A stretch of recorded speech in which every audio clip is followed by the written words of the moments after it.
Thanks for coming, everybody. I really appreciate you being here. I kind of didn't plan anything to say, so I'm going to wing it and just kind of do background on the show. My quick bio is I was born and raised here in Colorado Springs. Around the city, I've always been an artist, always made art. During my 8-year associate degree, midstream, I chose to focus on art instead of biology, and after that, it kind of changed everything for me. Learned the basics of painting and drawing, and when I graduated in 2012, I've had a solo show every year since then, and that's kind of how I learned how to paint and how to make art. Yeah. So with this show, I talked to Abby about, I think it was like late 2019, about having a show here, and it was like a year and a half of deadline, which like felt like a luxury. So I was kind of excited to start working, getting some images together and some concepts and some themes, and had a pretty concrete idea of what I wanted to do, and then February and March rolled in 2020, and it just it changed everything. So a lot of the imagery in some of the pieces is kind of related to my feelings towards the fear of the beginnings of the pandemic. Of course, they're still playful and kind of there's a lot of fun elements and lightheartedness, but I think these three actually were the first ones that I started on, and they kind of speak pretty directly to the feelings I was having during that time. When you start a piece, do you start with the primary image and work around it and let it inspire you, or do you start with the background and then find the image that you want to go in there? Usually it starts with a core image. It depends on the piece. Some they kind of come together really easily. The one the frog and dolphin. That one, for whatever reason, was just we're just gonna add this, add this, and they all just kind of came together pretty effortlessly. And I to answer your question more directly. I'll start with the central figure. And depending on what it is, if it's focused on a central figure, I'll start there. One of my favorite pieces is the porcelain cat that's arching its back. And I started with the underpainting, which is just it's for sale. So it's just a black and white version of what you're seeing right now. And after I had that central part done, just thought, what else does it see? How is this going to crystallize as a final? Can you speak a little bit more specifically on, I guess, inspiration and direction for the icon that you chose for the horse piece in the back here? Oh yeah. Well, that one came out of another part of 2020, which was social unrest around George Floyd.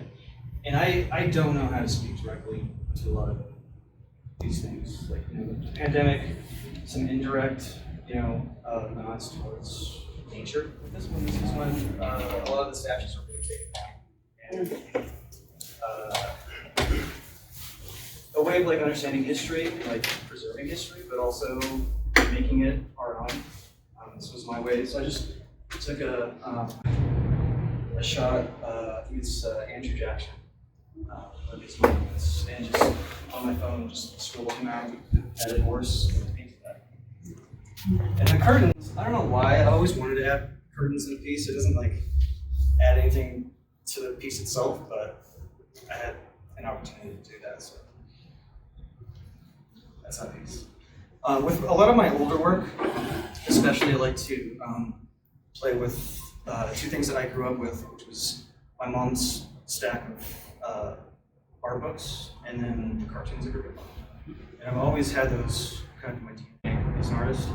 So there's a little bit of that still with the Peter Paul Rubens painting. I think that's the only reference I make to classical art in this show, actually. But that's always been a big part of how I learned how to paint, was to see how paintings were made and try and replicate that personally. So that's one of those pieces that has, if you don't know, the birds are from Bambi too. So that's it. Say that again, sorry. Bambi too, Oh, Bambi. which I've actually never seen. I was just like trying to find like, I know these birds are out there. They were in like the original cartoon when they get Twitter pated. And they fit pretty well with that piece.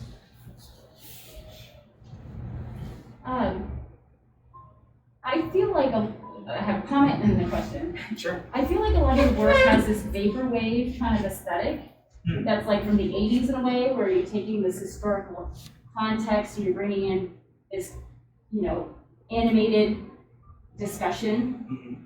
And I'm just curious if, my question is if you were influenced by that growing up. You said you looked at, you know, old art magazines and, you know, if you were influenced by that kind of aesthetic. I wouldn't say that I was, I mean, like, I love vaporwave, like aesthetically, and also the music to study too. It's always been very important to me. I've kind of like played with the vaporwave aesthetic a couple times, and it didn't really like stick.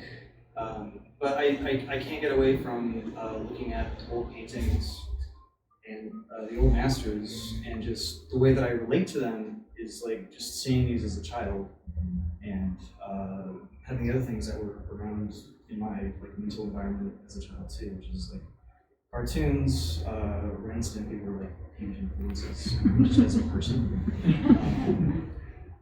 and just a gross kid.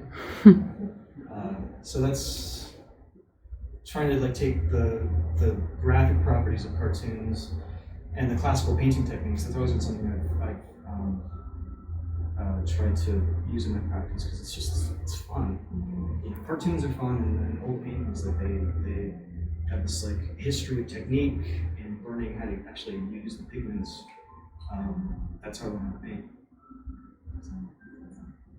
I've seen people in like the contemporary and conceptual and installation art fields kind of talk about painting as a conservative choice, which like I can talk about art, but like I'll talk about painting first.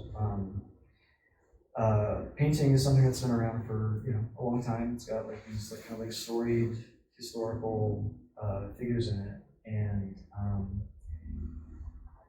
depending on what perspective or what part of the art world you're looking from, painting can seem kind of conservative, you know, like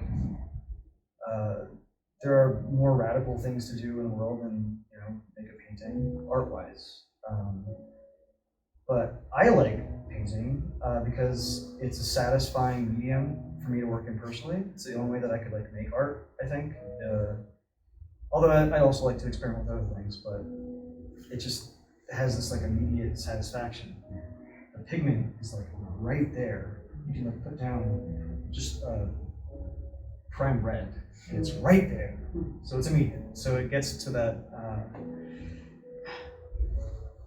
easy, like early satisfaction as like an artist.